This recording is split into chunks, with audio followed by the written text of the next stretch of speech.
3 expectation versus reality.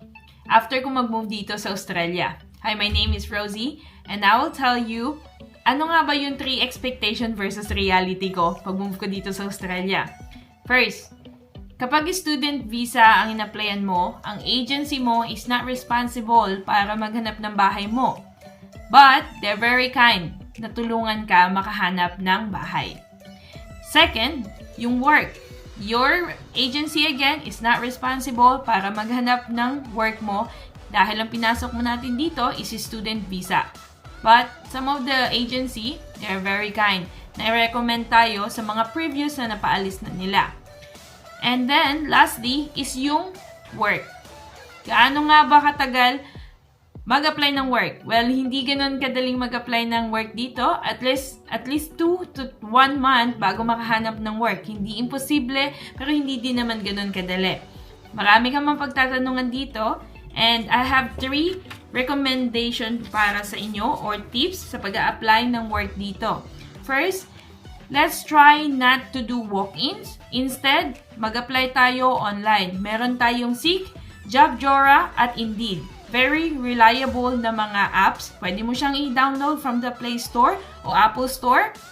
Yun yung mga apps na ginagamit namin dito para makahanap kami ng mga work. Kasi yung mga companies, doon naman nagpo-post ng mga hiring jobs. And then, yung page ng Facebook dito, meron tayong Pinoy AU. Mapa Sydney, mapa Melbourne, and Perth ka man.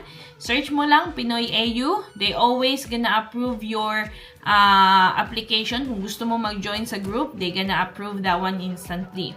And then, yung second naman na, yung third naman na advice ko sa'yo is always ask. Yung mga tao dito, approachable naman sila. As long as ayos kang magtanong, wala kang magiging problema. The more na mag-ask ka, the more na mapapabilis yung pagkahanap mo ng trabaho o makahanap ng trabaho. And then, advice ko din sa inyo, always be kind, be smart, be patient, and dedicated. Kasi hindi ganun kadali dito sa Australia. Pero hindi din naman imposible yung mga bagay-bagay dito. Kung ako yung tatanungin, yung naging journey ko, after 2 weeks, meron na akong work. Thank you sa mga tao na surround sa akin. Napakababait nila and they're very helpful. Nung time na need ko ng work, nung first na pumunta ako dito, they very kind to offer me yung work. And then after few months, nakahanap ako ng decent job sa restaurant. So, kung meron man kayong tanong about sa agent, about sa pag-apply ng mga work, let me know.